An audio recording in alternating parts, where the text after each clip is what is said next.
欢迎来到恩典频道，我们今天要来做肉桂卷起司蛋糕。这是一个特别适合节日吃的小点心。首先，我们要来做巧克力饼皮。我这里有120克的巧克力和20克的奶油，把奶油跟巧克力放在一起，再用微波炉弄热，差不多1分钟就可以了。奶油和巧克力都融化之后呢，把它们搅拌均匀。再来，我这里有100克的饼干，我会建议用自己喜欢的饼干，把它放进塑胶袋里面，再把它给压碎。我这里是用滚的。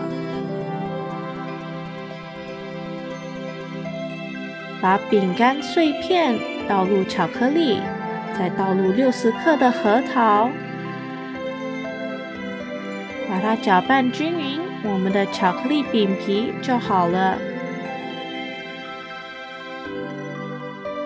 再来，我们要来做起司蛋糕。我这里有1包的奶油乳酪，差不多226克，把它放进热水。软化的时候呢，就可以把它放进碗里面了。再来，我们要加20克的糖和15克的面粉。在打之前，我会建议稍微按压一下，这样子面粉和糖才不会到处乱飞。从低速开始打，慢慢打到高速，等到它比较蓬松的时候，就可以加入1颗蛋。把它打到融入进去，再加第2颗蛋。第2颗蛋也融入的时候呢，我们的起司蛋糕就好了。我这里有上礼拜做的巧克力肉桂卷。首先把巧克力饼皮放进去，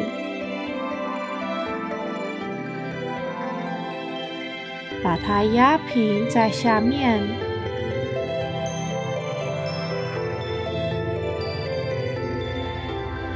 再来加上起司蛋糕，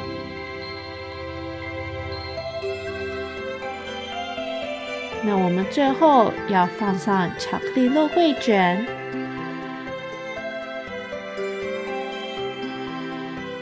放进烤箱，烤350度25分钟。我们这样就有一个很适合在节日跟家人分享的小点心。我在这里祝大家圣诞节快乐！喜欢的人请订阅、按赞、开启小铃铛。我们下次再见。